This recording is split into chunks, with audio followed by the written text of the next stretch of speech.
Después del tercer viaje evangelístico, que le permitió a Pablo recorrer las regiones de Asia, Macedonia y Acaya, permaneciendo aproximadamente 3 años en Éfeso, así como recoger una ofrenda para la iglesia de Jerusalén. Pablo regresa a Jerusalén, en donde es sorprendido por unos judíos de Asia, quienes lo acusaron que había metido gentiles al templo, lo que significaba profanar o ensuciar el santuario. Y también lo acusaban de enseñar que los judíos no circuncidaran a sus hijos ni obedecieran la ley de Moisés. Los judíos atacaron a Pablo, lo sacaron del templo y estuvieron a punto de matarlo cuando el tribuno Lisias llegó para rescatarlo y lo llevó a la fortaleza. En esta ocasión disfrutamos la palabra, basándonos en el libro de los Hechos, del versículo 30, el capítulo 22 al capítulo 24. Encontramos a Pablo compartiendo la fe en medio de la oposición. Hablemos con Dios. Padre de amor, es muy interesante, Señor, es muy significativo para nosotros el testimonio de Pablo, tu apóstol. Yo quiero decir que es tu apóstol preferido, pero no lo es. Realmente tú para cada quien tienes un plan y con cada quien tienes un trato. Pero esto es muy ilustrativo para nuestro corazón, para nuestra fe y para nuestro desempeño. Gracias, gracias, Padre. Amén. Bueno, estamos en Hechos 22:30 al 23:5. Pablo está ahora ante el concilio. Dice, al día siguiente, queriendo saber de cierto la causa por la cual le acusaban los judíos, le soltó de las cadenas y mandó venir a los principales sacerdotes y a todo el concilio, y sacando a Pablo, le presentó ante ellos. El Sanedrín era el tribunal de mayor autoridad entre los judíos desde ese tiempo. Tenía su sede en Jerusalén. También se traduce o se habla como concilio. Fue convocado Pablo, el concilio, y tuvo que responder ante ellos. Pablo aprovechó la persecución como una oportunidad para testificar. Este es un ejemplo del buen aprovechamiento de las circunstancias para compartir la fe, aún en medio de la oposición. Dice el versículo 1.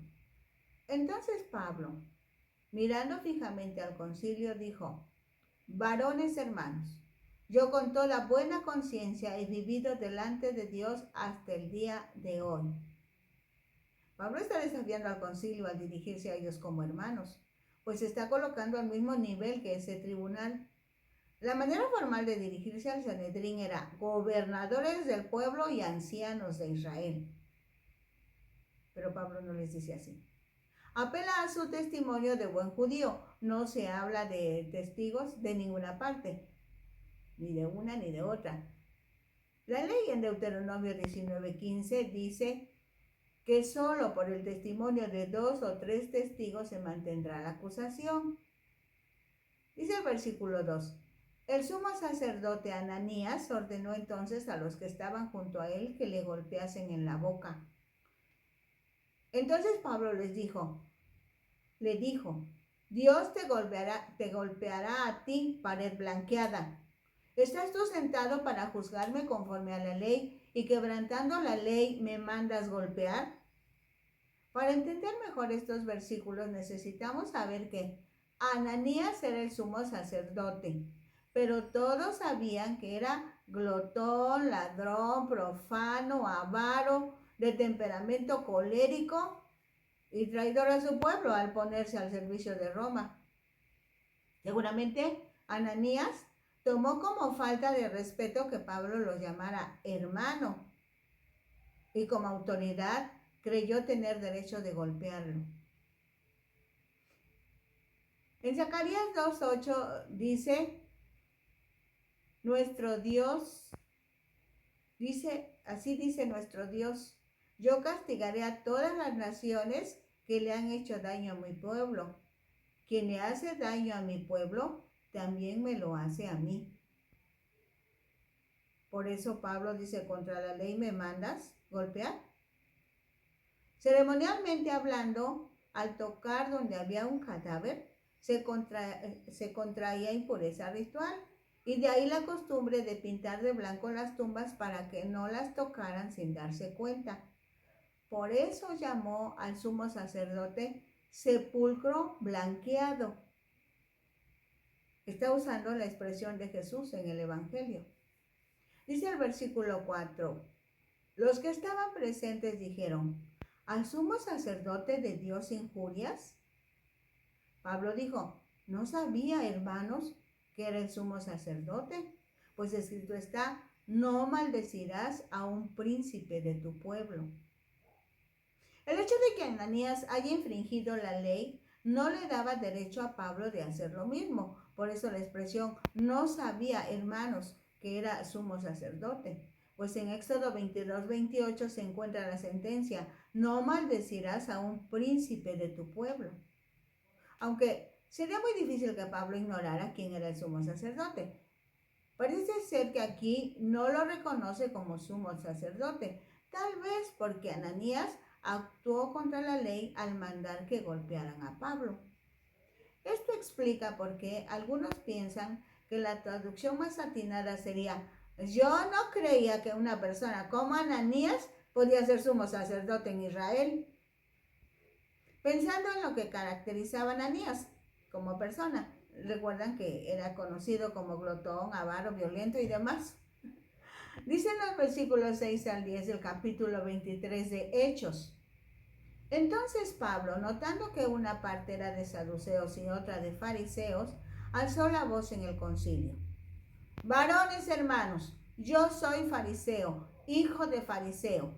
Acerca de la esperanza y de la resurrección de los muertos se me juzga. Cuando dijo esto, se produjo disensión entre los fariseos y los saduceos y la asamblea se dividió. Porque los saduceos dicen que no hay resurrección, ni ángel, ni espíritu, pero los fariseos afirman estas cosas. El Sanedrín o Consejo de los Judíos estaba integrado por fariseos y saduceos, que coinciden en algunos principios, pero son totalmente opuestos en otros aspectos. Por ejemplo, su base de fe, la ley oral y los usos y costumbres, es algo que defienden los fariseos.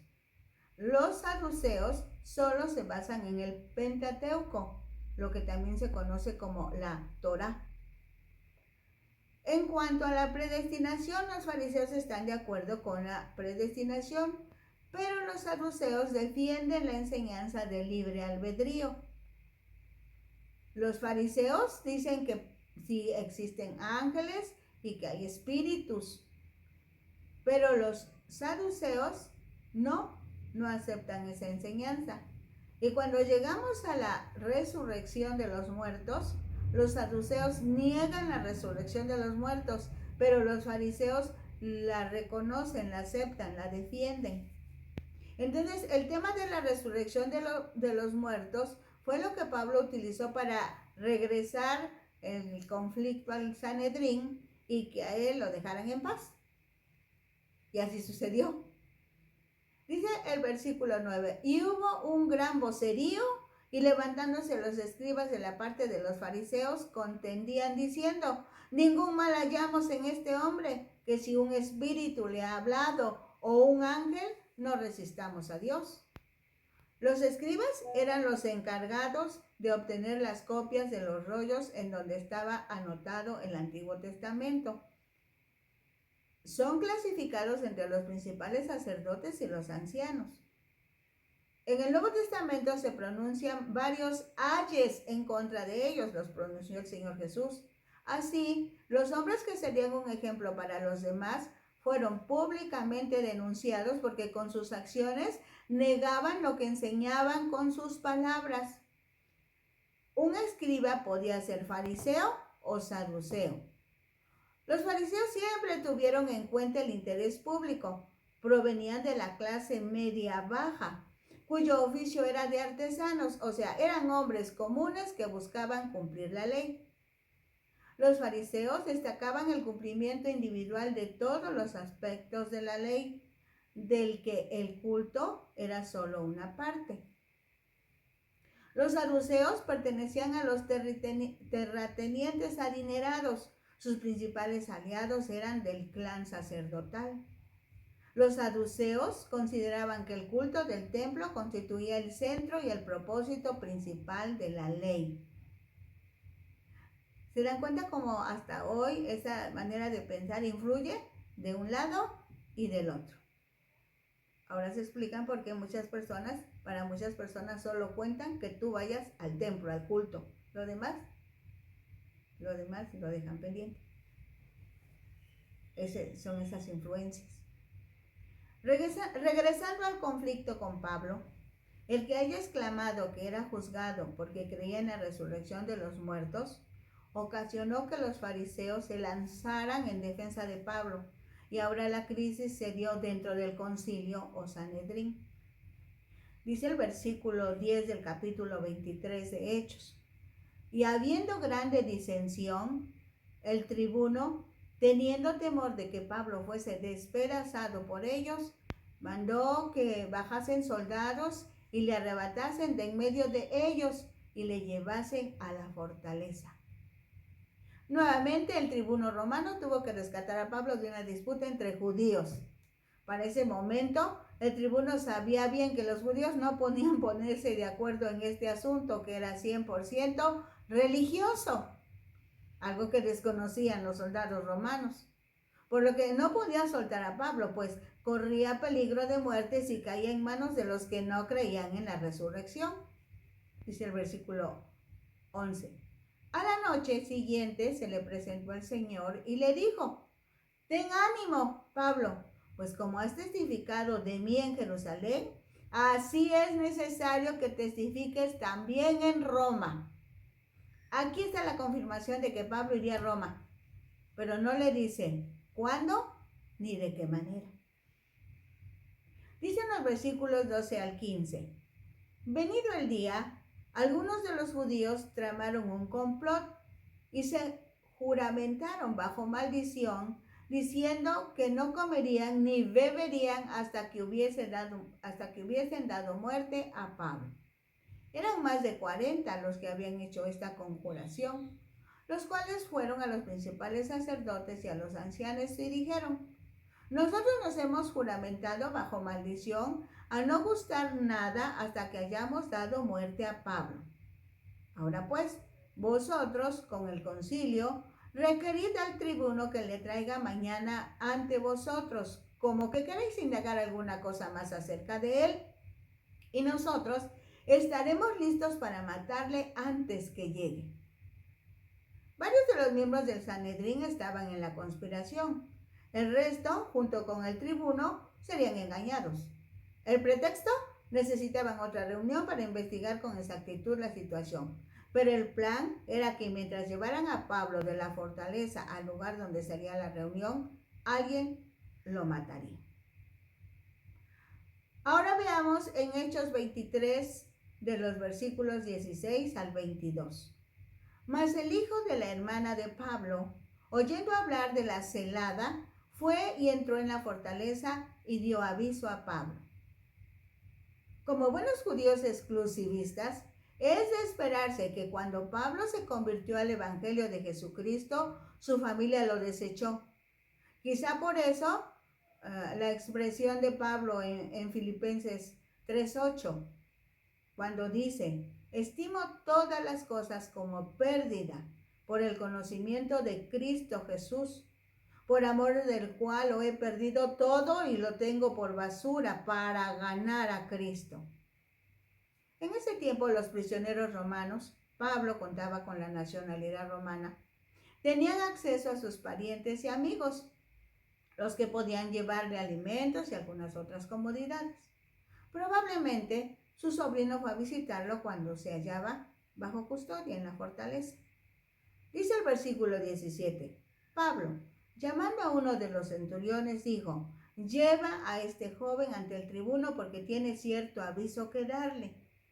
Él entonces, tomándole, le llevó al tribuno y dijo: el preso Pablo me llamó y me rogó que trajese ante ti a este joven que tiene algo que hablarte.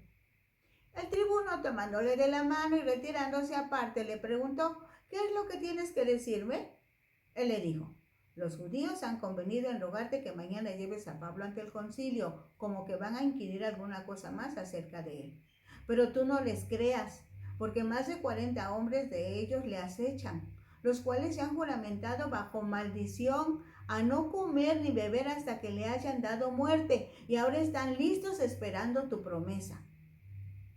Entonces el tribuno despidió al joven, mandándole que a nadie dijese que le había dado aviso de esto. Este es un ejemplo del modo de actuar del Espíritu Santo, pues utiliza a quien Él quiere, con tal que la voluntad de Dios se lleve a cabo. En esta oportunidad, un niño fue utilizado para salvaguardar la vida del siervo de Jesucristo. Pudo haber sido adolescente o joven. Estemos atentos. Dios puede usar nuestra vida en situaciones decisivas, cruciales. Por lo tanto, afirmamos que todos somos importantes delante de Dios y útiles en su mano. No es indispensable un púlpito para predicar y decir que somos servidores del reino de los cielos. En cualquier momento, en cualquier lugar, en una situación o circunstancia, Dios solo necesita tu decisión y la mía para usar nuestras vidas. Tomemos lección, estemos atentos. Dice Hechos 23, ahora de los versículos 23 al 25. Y llamando a 2 centuriones, mandó que preparasen para la hora tercera de la noche 200 soldados, 70 jinetes y 200 lanceros para que fuesen hasta Cesarea. Y que preparasen cabalgaduras en que poniendo a Pablo le llevasen en salvo a Félix, el gobernador. Un centurión, como lo dice su nombre, tenía a su cargo 100 soldados. El tribuno llamó a 2 centuriones y ordenó que a las 9 de la noche estuviese listo el contingente que llevaría al preso Pablo hasta Cesarea, pues ahí estaba la sede del gobierno romano de la región. Jerusalén era la sede del gobierno judío, pero los judíos no tenían autoridad civil en ese momento, eran un pueblo conquistado. El contingente estaba integrado por 470 hombres, 200 soldados, 200 lanceros, 70 jinetes con sus respectivos caballos, más los centuriones. Lo llevaron de noche a Antípatris y luego lo pasaron a la prisión de la provincia en Cesarea. Dice el versículo 25, y escribió una carta en estos términos.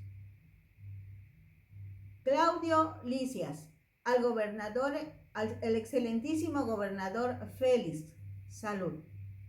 Félix fue uno de los libertos del emperador Claudio, designado para ser procurador o gobernador de Judea, por allá de los años 51 al 59 después de Cristo. Tenía el mismo cargo que Poncio Pilato tuvo.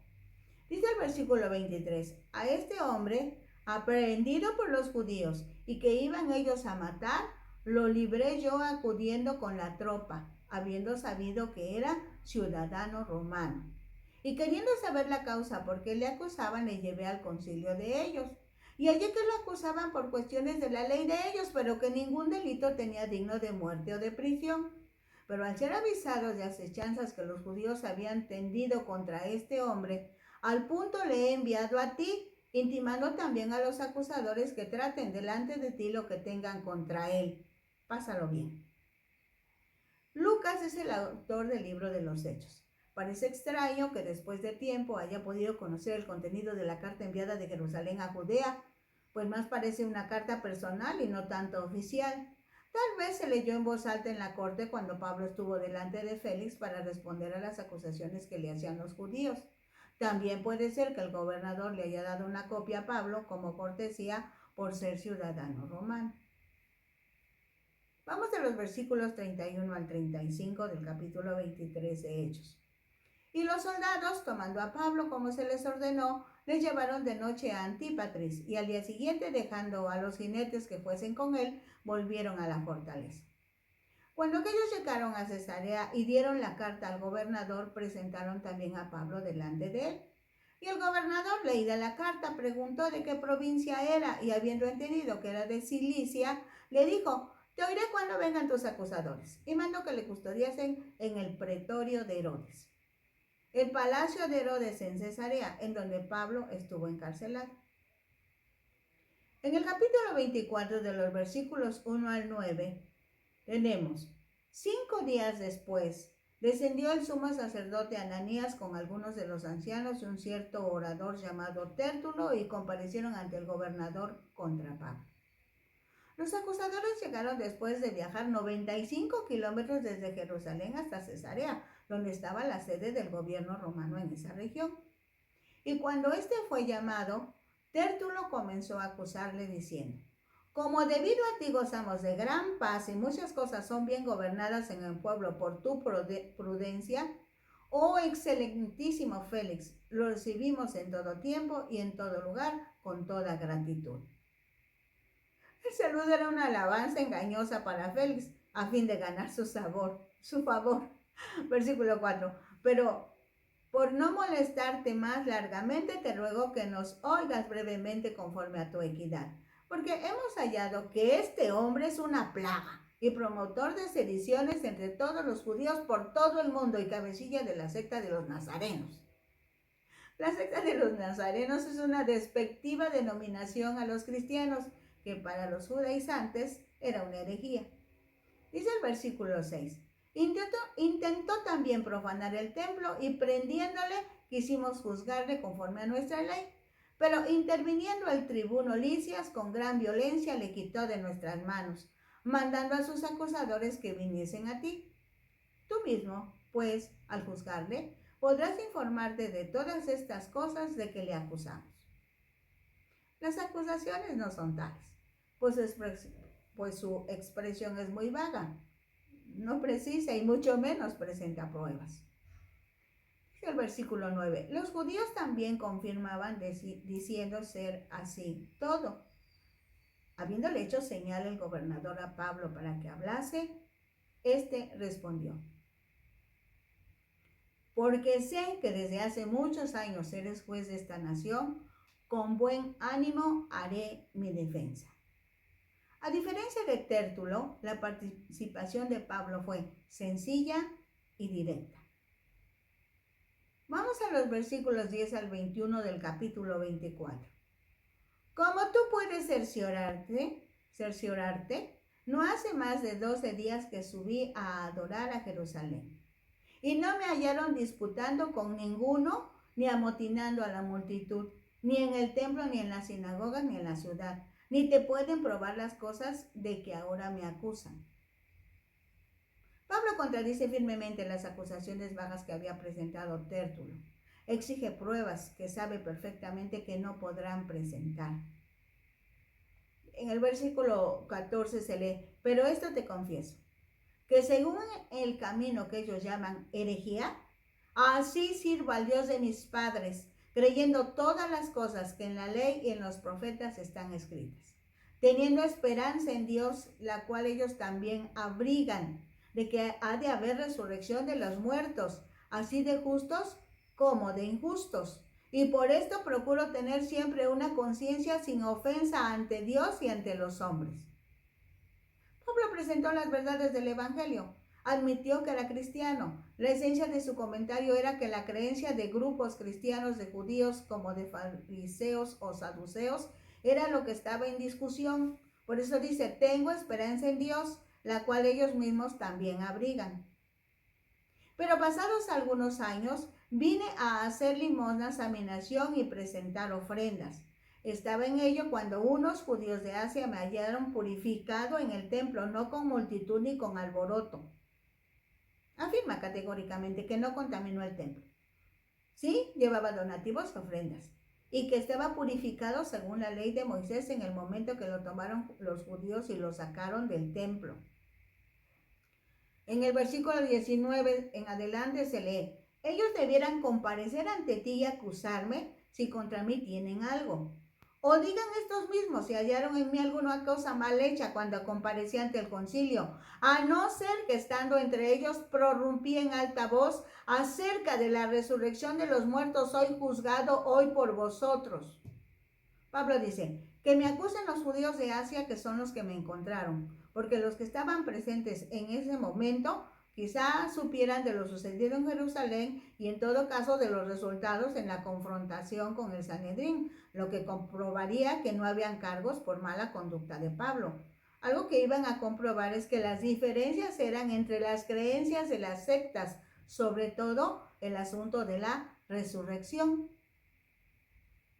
Entonces Félix, oídas estas cosas, estando bien informado de este camino, les aplazó diciendo, cuando descendiere el tribuno Lisias, acabaré de conocer de vuestro asunto.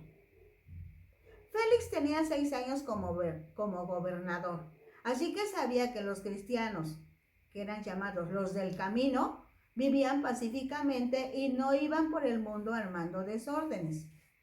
Dice el versículo 23, y mandó al centurión que se custodiase a Pablo, pero que se le concediese alguna libertad y que no impidiese a ninguno de los suyos servirle o venir a él. Aquí vemos el respaldo de Dios, pues que Pablo estuviera custodiado era excelente por la oposición creciente que provenía de los judíos, además de que tenía autorización para que todos los que quisieran estar con Pablo pudieran hacerlo. Qué bueno es Dios. Vamos a los versículos 24 al 27. Algunos días después, viniendo Félix con Drusila, su mujer, que era judía, llamó a Pablo y le oyó acerca de la fe en Jesucristo.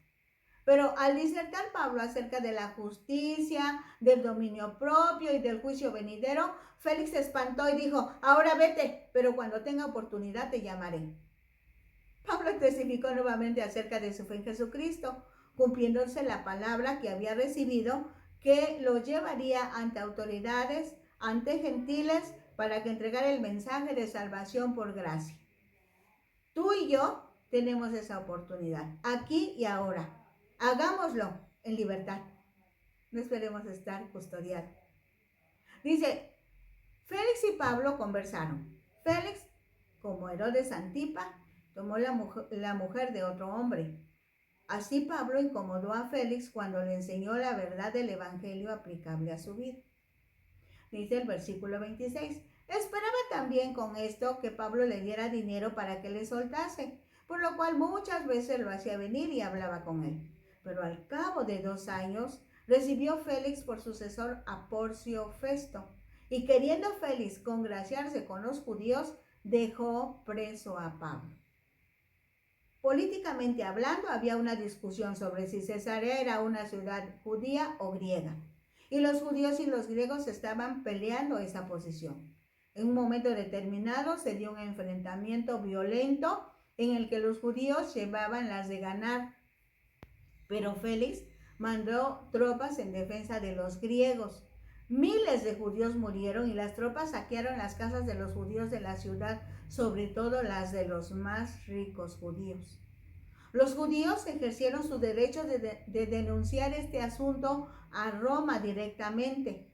Esto le costó su puesto a Félix y no fue ejecutado por la intervención de uno de sus hermanos, llamado Palas.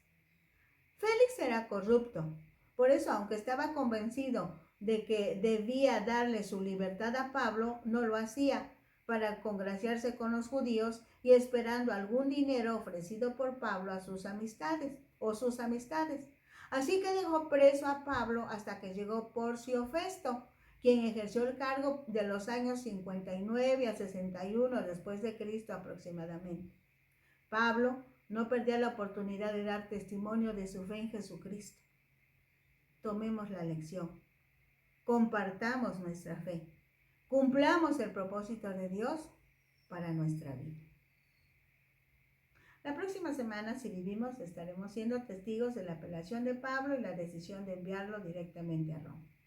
La invitación es que sigan estos materiales en las redes, en Facebook como Disfruta la Palabra, YouTube a nombre de Rosadela Hernández Ojeda, y con nuestros hermanos en Ventana Virtual Radio Cristiana, la señal que edifica y las radiodifusoras unidas con el propósito de divulgar la palabra. Bendiciones.